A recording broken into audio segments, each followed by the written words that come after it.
Hey everybody, it's the dude here, back again to bring you another video. Today I'll be talking about The Walking Dead, but about something a little more specific. Everyone's favorite, Daryl Dixon. Are we gonna have a problem with Daryl? Now before we go any further, I'm gonna give you guys a spoiler warning. If you're not caught up on this season of The Walking Dead, please stop watching now. And I may or may not be talking about little things in the comics comparing and contrasting what happened in the show. So, without further ado, let's get to it. And I have a question for you. Do we have a problem? Now here's what I'm talking about. In this episode, episode 3, we pick up with Rick and he has been confronted by Morales, this long-awaited, finally returning character. And they get this big scene. I thought the actor who played Morales was fantastic. He really felt like he had almost never left the show, and I completely believed that that character had been through a similar 5-year journey that Rick had. Some of the most interesting things that were said in that conversation was when Morales called Rick a monster. And we can see it on Rick's face. It's like a glimpse of him understanding like another perspective. And I think that's something that's huge for the Rick character. Because 2 seasons ago, Rick and all of the Alexandrians killed a bunch of saviors in their sleep. And it's totally reasonable that anyone would think that they're a bunch of maniac monsters that need to die. And it's crazy to me that in all of season 7 and now in 8, none of the saviors, and especially Negan, ever mentioned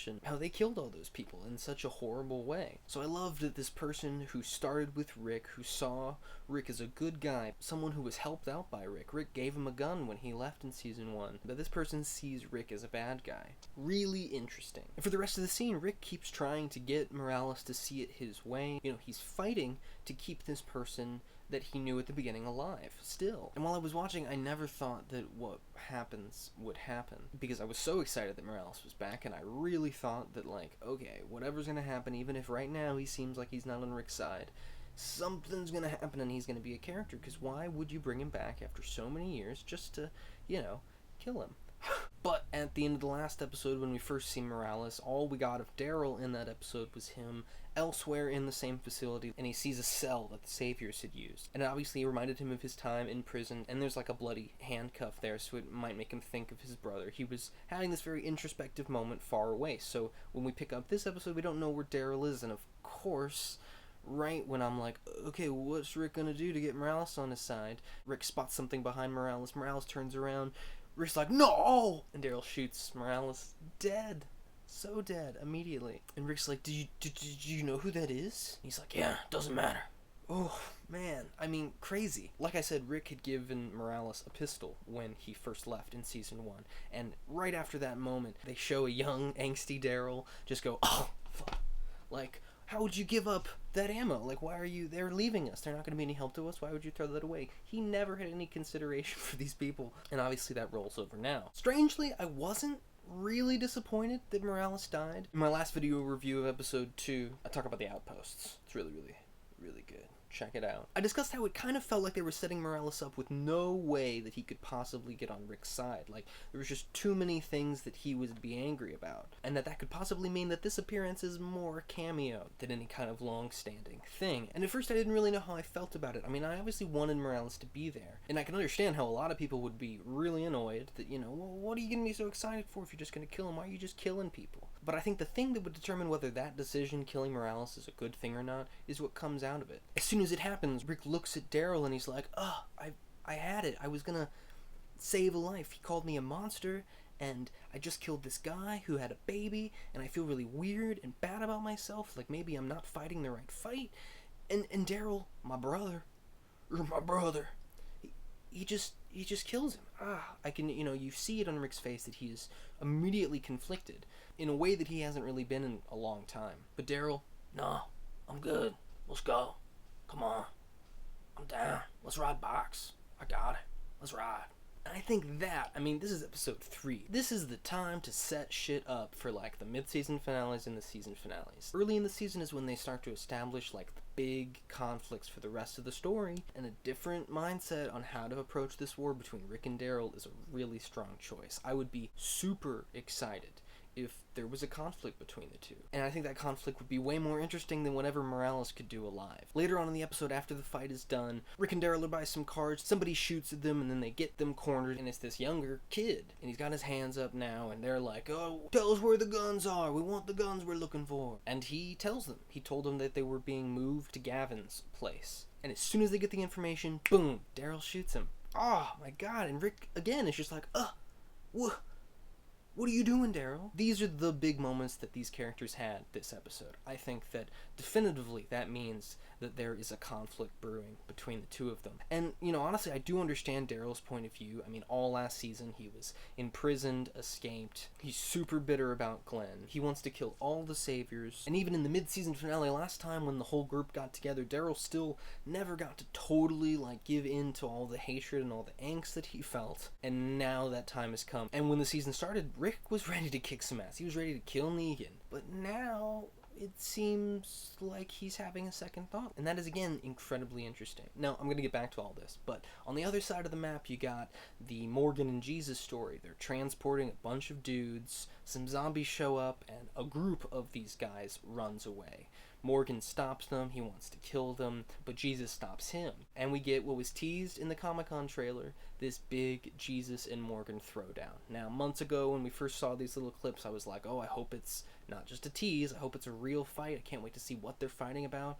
And boy, it was a good fight. I was actually really impressed. Some of you might know, I don't like the actor who plays Jesus. I just don't think he captures the character that I read in the comics as well as I would like, but I think he played the scene really well. Not only did he seem really sure of himself and his movements were really clean and precise, the whole time he didn't really want to hurt Morgan. He was just defending himself, and I think that is Jesus, and that is very cool. And Morgan was losing it. Morgan had been on this crazy journey, and he doesn't know what he's supposed to do, if he's supposed to kill people, if he's supposed to let everybody live.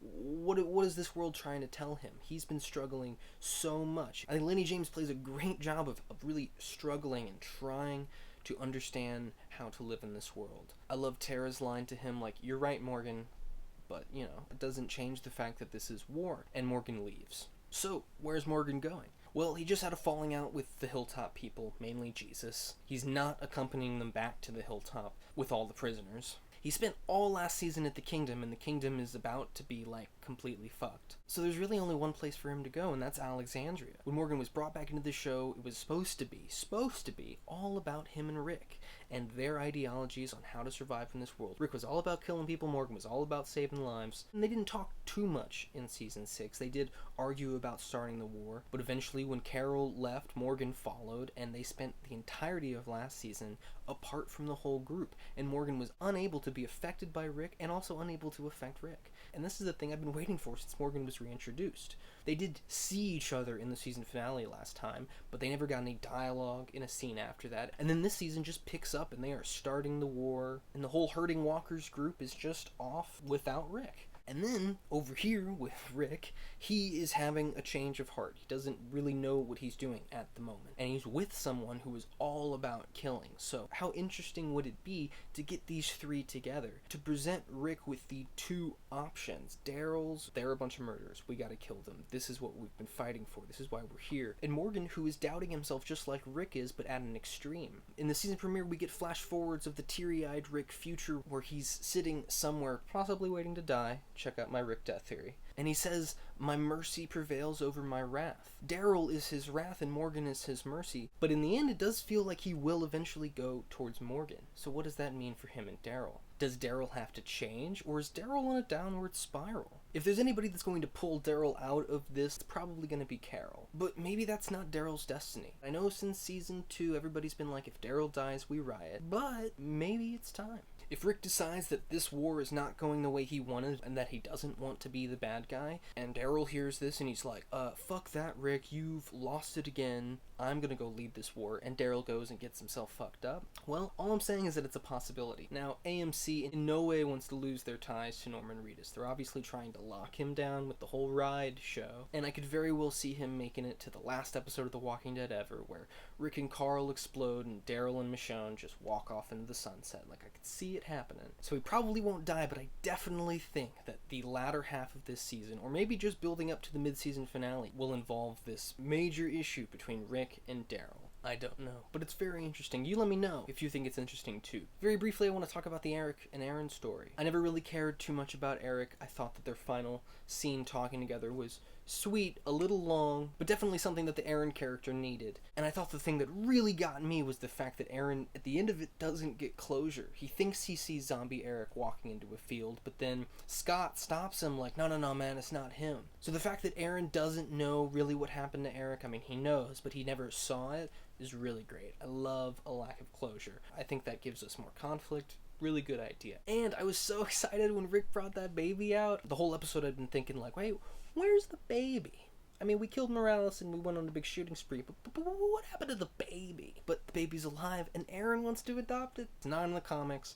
I love it. I think Erin coping with the death of Eric by raising a little girl is so sweet. In the last week, there was a big Easter egg discovered that in baby Gracie's crib, there's a little stuffed animal, which is the same stuffed animal that we see future Judith hold in the flash forward sequences from episode 1. That made people wonder, ooh, maybe that's not Judith, maybe that's Gracie. Now, of course, the flash forward girl is credited as 6-year-old Judith. In my Rick Grimes death theory, I talk about how that whole sequence is his hopes and dreams for the future. It's not really what's going to happen. What's really going to happen is him sitting all teary-eyed, feeling all retrospective about the whole season that we're currently watching. So I think that the fact that Judith was holding that stuffed animal is a representation of the guilt he feels for killing this baby's father. I bet that throughout the season we're going to see little things that feel like callbacks to that flash forward in episode 1, but really they're just things that happened that Rick is recalling and putting into this scenario that he's dreaming of. So I'm still going with the idea that it's just not going to happen. Alright, that's all for me. I talked about Rick and Daryl. Everybody loves them. I love Rick and Daryl. I do want there to be a conflict between them that is not settled nicely. You let me know. As always, if you liked the video, please give me a like. I would appreciate it.